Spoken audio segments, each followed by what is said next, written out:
The mail carrier knocked on my door on a Tuesday morning, and the look on his face told me something was wrong before he even opened his mouth. His name was Gerald. He'd been doing our route for 11 years, ever since my husband Ray and I moved into this house in Oakville. He knew us. He knew which days I went to my rheumatology appointments in Burlington, knew I left at 9:30 and usually didn't get back until after lunch. That Tuesday, he stood on my front step holding a small parcel, and instead of just leaving it the way he always did when I wasn't home, he'd waited. "Mrs. Whitmore," he said, "I don't want to get in your business, but I've seen your nephew's truck parked up front 3 times now, all on days you weren't home." I laughed. I actually laughed because my first thought was that it made sense. My nephew Derek. No, wait, I can't call him that anymore. That's not how I think of him now. My nephew. He had a key. He'd always had a key, going back to when Ray was sick and someone needed to be able to check on the house. I trusted him the way you trust blood. "He probably just stops by," I said. "You know how he is." Gerald nodded slowly, the way people do when they disagree, but don't want to push. He handed me my parcel and said, "You're probably right." Then he paused on the bottom step. All 3 times he had someone with him, a woman I didn't recognize, not his wife. I didn't sleep well that night. I want to be clear about something. I'm 68 years old. I spent 31 years as a records administrator at Hamilton Health Sciences, and before that I raised 2 children mostly on my own while Ray worked up north. I am not the sort of woman who loses things. I am not the sort of woman who forgets where she put something. I have a system for everything in this house. Keys on the hook by the garage door, medications in the basket on the kitchen counter sorted by day, important papers in the expandable file in the second drawer of the roll-top desk that belonged to Ray's mother.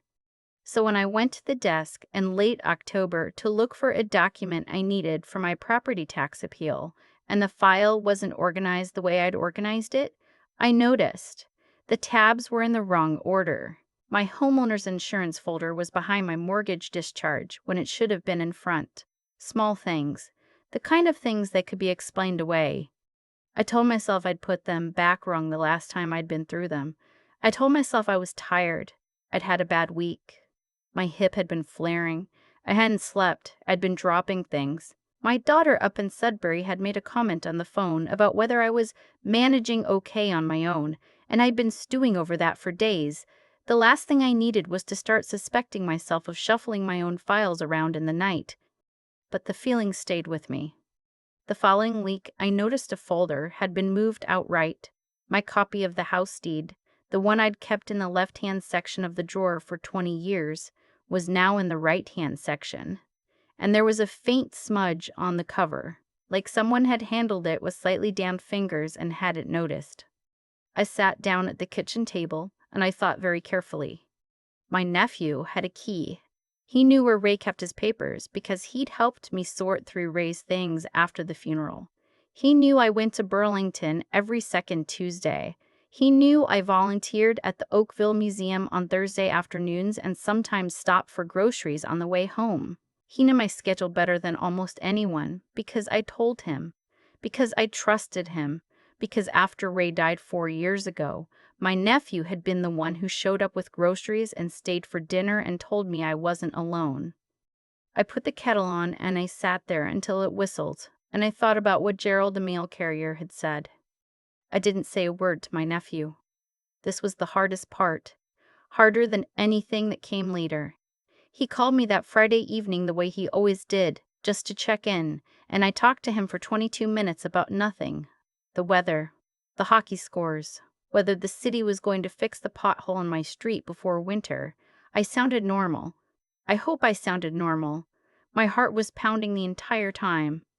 The next morning, I called my friend Annette. Annette and I have known each other since our children were in primary school together. She's sharp as a tack, and she has no patience for nonsense, which is exactly what I needed. I told her everything. The file tabs, the deed folder, what Gerald had said about the woman in the truck. Annette listened without interrupting, which for Annette is a significant effort. When I finished, she said, "You need to talk to someone at the bank." She was right. If someone had been going through my papers, the most useful thing in that drawer The thing that would actually let someone do damage was my account information, my old bank statements, my TFSA documents, a copy of my power of attorney paperwork. I went to my branch on the Monday. I explained the situation quietly to one of the advisors I'd dealt with before, a young woman named Rosalind who didn't make me feel like a paranoid old lady. She pulled up my accounts. Everything looked normal. No withdrawals I didn't recognize. No changes to beneficiaries or contact information. But she flagged something. Someone had called the bank's general line 2 weeks earlier, asking general questions about the process for adding a joint account holder. The call hadn't gone anywhere, hadn't been connected to my specific account, but it had been made. Rosalind put a notation on my file and suggested I set up two-factor authentication on everything and change my PIN. I did all of that. Then I went home and I changed my locks. I did not tell my nephew I had changed the locks. I told him the locksmith had found a problem with the deadbolt mechanism during a routine inspection, and I'd had to replace the whole thing. He said that made sense. He said these older houses, the hardware wears out. He asked if I needed him to come by. I said no, I was fine, I had it handled. Then I called Annette again and asked if her son still had that trail camera he used for deer hunting up at his property in Halliburton. The camera was small, about the size of a thick paperback book, matte black, designed to blend into tree cover. Annette's son Philip showed me how to use it on a Sunday afternoon, how to set the motion sensitivity, how to check the footage on my laptop, how to position it so the angle covered the widest possible area. He was very patient with me and only repeated himself twice. I didn't tell him why I needed it. I said I'd been having trouble with a raccoon getting onto my back deck. He believed me, or pretended to. I set it up on a Monday. I put it on the bookshelf beside my front hallway closet, tucked behind a pottery vase that had belonged to my mother and a stack of old Canadian Geographic magazines I'd never gotten around to throwing out. The lens pointed toward the front door. You wouldn't see it unless you knew it was there, and you certainly wouldn't expect it. Then I went to my Tuesday appointment in Burlington, and I tried not to think about it. I got home at 1:20. I made a sandwich. I waited until I'd eaten it before I sat down at the laptop, because I knew that once I started watching the footage, I would not be able to stop, and I thought I deserved a proper lunch first. There was footage from that morning. My nephew's truck had pulled up at 11:15. He'd used his old key, not knowing the lock had been changed, and I could see him on the footage trying it twice, then stepping back, looking at the door with his head tilted. He stood there for almost a full minute. Then he took out his phone and made a call. The woman arrived 12 minutes later. I didn't recognize her at first. She was perhaps 40, wearing a dark jacket, carrying a bag over one shoulder. She said something to my nephew. He shook his head. She said something else. Then they both left. I watched the footage 3 times. Then I sat very still for a long time. I want to tell you what I felt in that moment, because it wasn't what I expected. I'd spent 2 weeks bracing for anger, for betrayal, for the hot, sick feeling of being proved right about something you desperately hoped you were wrong about, something you desperately hoped you were wrong about. And those things came eventually. But the first thing I felt was something closer to grief, because there he was. The person who'd sat at my kitchen table and eaten shepherd's pie and told me Ray would have been proud of how I was handling everything, and he'd been standing at my door trying to get in with the key I hadn't known he still used, with a woman I'd never seen, on a day he knew I wouldn't be home. I sat with that for a while, then I picked up the phone and called my daughter. My daughter lives in Sudbury with her husband and my 2 grandchildren. She and my nephew had never been particularly close. There was a gulf of about 14 years between them, and she'd always found him a bit too smooth, too certain of himself. I'd defended him to her more than once over the years. She listened to everything I told her without saying, "I told you so," which I think took real restraint on her part. "Mom," she said when I finished, "you need a lawyer." The lawyer's name was Harpreet Singh. He had an office on Lakeshore Road, and he had dealt with situations like this before, which I found both reassuring and depressing, that situations like this were common enough to be familiar. I brought everything: the camera footage, the bank notation, a log I'd been keeping on my phone of dates and times and what I'd noticed.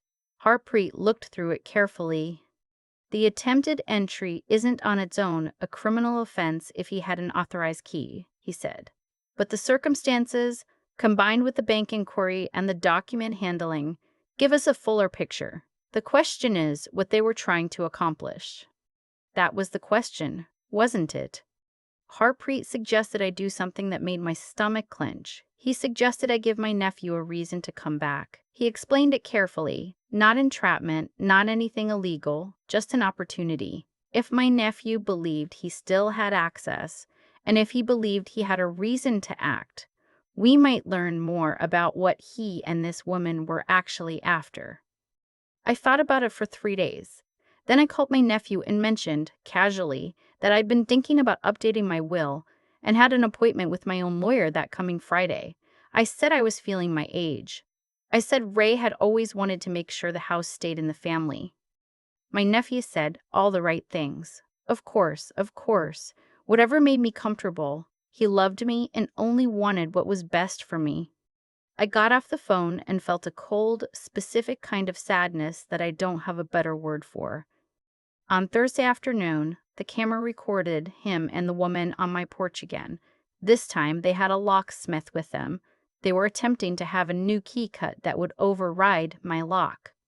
Harpreet filed the report with Halton Regional Police that evening. What followed took time, the way these things always do. My nephew was interviewed. The woman with him turned out to be a notary.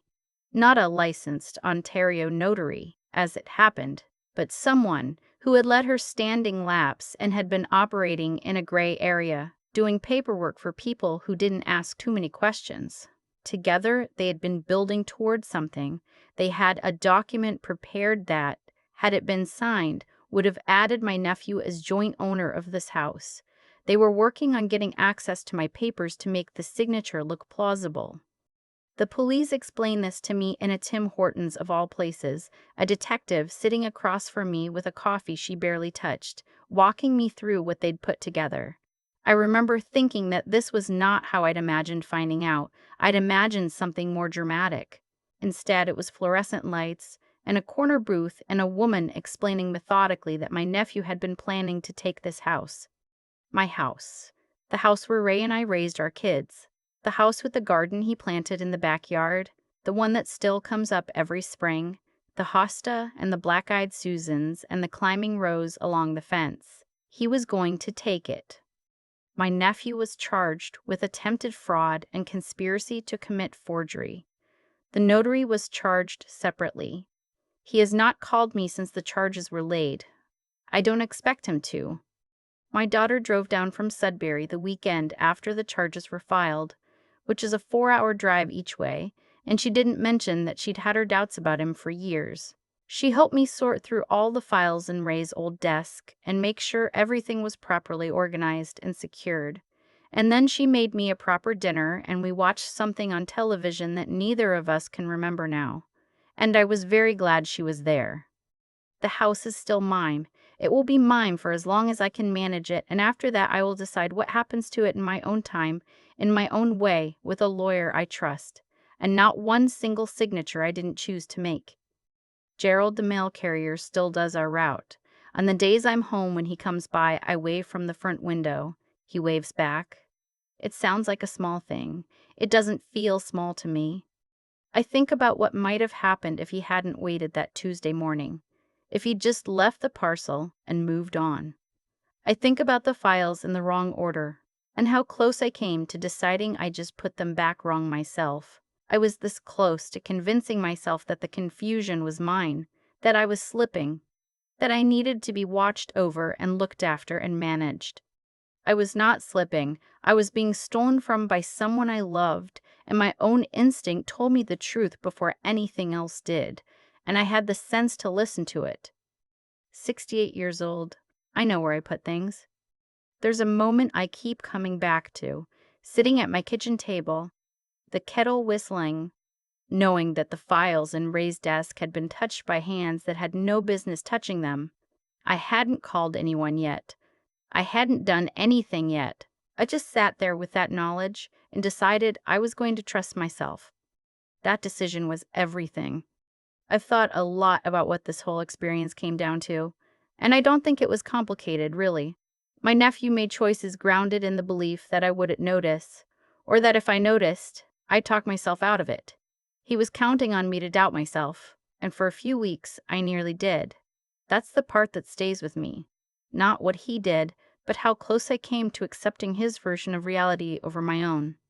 What stopped me was simple honesty. Not the dramatic kind you see in films, but the quiet kind. The willingness to look at what was actually in front of me and call it what it was. The files were in the wrong order. That was a fact. Gerald had seen the truck 3 times. That was a fact. I had felt for years that something about my nephew's attentiveness was slightly off, slightly angled toward what I owned rather than who I was. I had pushed that feeling down because I loved him and because it was uncomfortable to hold. Letting myself finally look at it clearly, that was the first thing that saved me. The second was that I didn't panic. I know that sounds like a small thing, but I think it's actually the thing I'm most proud of. I made a sandwich before I watched that camera footage. I called Annette before I confronted anyone. I went to Rosalind at the bank and asked quiet, specific questions. I found Harpreet, and I brought him a proper paper trail. None of that happened because I'm exceptional. It happened because I slowed down enough to think instead of react. My nephew was counting on the opposite. He was counting on me being frightened or confused or too proud to ask for help. He was wrong on all 3. And then there was the matter of seeing it through. After the charges were filed, people asked me if I felt guilty. He was family. He was someone I'd defended. And yes, there were moments. There were long moments. There were long moments. But I kept coming back to what Harpreet had said quietly at the end of our first meeting. You didn't do this to him. He did this to himself and to you. That's just cause and effect. You make choices, and the choices have weight, and eventually the weight lands somewhere. It landed where it belonged. My daughter drove 4 hours each way without being asked. Gerald still waves from the street. Annette still calls on Fridays. The people who showed up for me were not the ones I'd expected. They were the ones who'd always been quietly, steadily there. That's also cause and effect, I think. You treat people with honesty and decency over many years, and it accumulates into something solid, something that holds when things get hard. I'm 68 years old, and I know where I put things. I always did.